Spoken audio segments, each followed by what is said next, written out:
সাজগোজ করে জন্মদিন বাড়ি চলে এসেছি।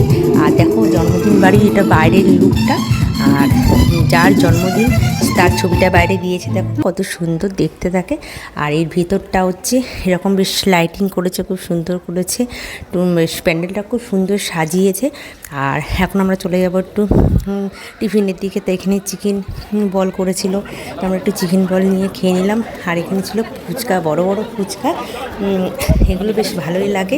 আর এত বড় বড় ফুচকা যে একটা মুখে ঢোকাতেই পারছি না, খুব কষ্ট হচ্ছিলো। যাই হোক, আমরা চিকেন বল খেয়ে তারপরে একটু ফুচকার প্লেটটা নিয়েছিলাম। কিন্তু ফুচকার প্লেটটা নিলে কী হবে, আমরা একটা প্লেটে 3 জনে মিলে খেয়ে শেষ করতে পারিনি, তবু খেলাম।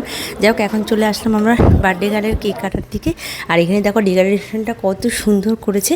আর সে এখন কেক কাটাতে ব্যস্ত। আর আমার ছেলেও দেখো, সেও ব্যস্ত হয়ে পড়েছে একটু কেক কাটা, ও একটু খুব আনন্দ পাচ্ছে, খুব খুশি হয়েছে।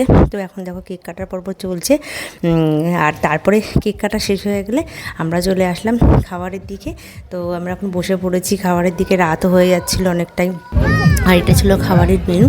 খাবারের মেনুতে কী কী তোমরা নিশ্চয়ই দেখতে পেলে, আর তোমাদেরকে অবশ্যই পুরোটা দেখাবো।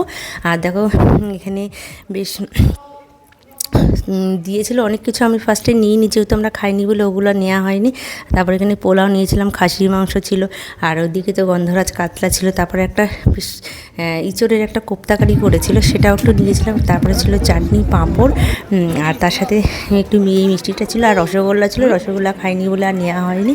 তারপর শেষে ছিল রসগোল্লা। তারপরে একটু আইসক্রিম নিয়ে আমরা খাওয়া দাওয়া করে বাড়ি চলে আসলাম।